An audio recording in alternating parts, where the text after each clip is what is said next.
Dans la perspective des élections générales, l'opposition béninoise a tenu des concertations autour de la relecture du code électoral et la révision de la Constitution le 29 janvier 2024. Les partis Grande Solidarité Républicaine, Nouvelle Force Nationale et Mouvement Populaire de Libération, ainsi que les démocrates, rejettent la révision de la Constitution et tout réaménagement du code électoral avant les échéances de 2026.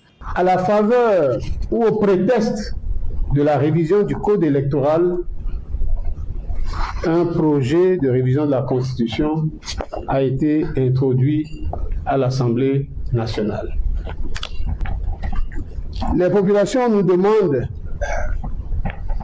de ne pas nous aventurer dans une révision constitutionnelle opportuniste. Les participants à la séance de concertation de l'opposition ont réitéré leur appel à l'organisation d'un dialogue national au Bénin. C'est depuis 2021 que les forces de l'opposition et principalement le parti Les Démocrates de l'ex-président Thomas Boni-Yayi souhaitent que cette initiative soit lancée pour décrisper le climat politique dans le pays. Le code électoral ne concerne pas que les trois partis représentés à l'Assemblée nationale, que le code électoral devrait régir la nation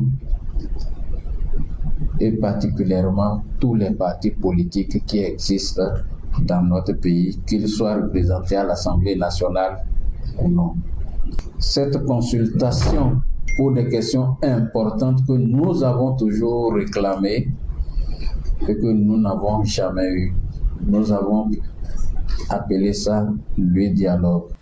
Le 4 janvier 2024, la Cour constitutionnelle a proposé la révision du code électoral et la modification du calendrier électoral au Bénin. Le 22 janvier 2024, en quête de consensus pour une relecture du texte fondamental béninois, le président Patrice Talon a impulsé une rencontre avec l'opposition. Seulement, l'opposition continue d'alerter sur une possible rupture dans l'environnement politique du pays. Elle considère discriminatoire et clivant le système de parrainage des candidats à l'élection présidentielle.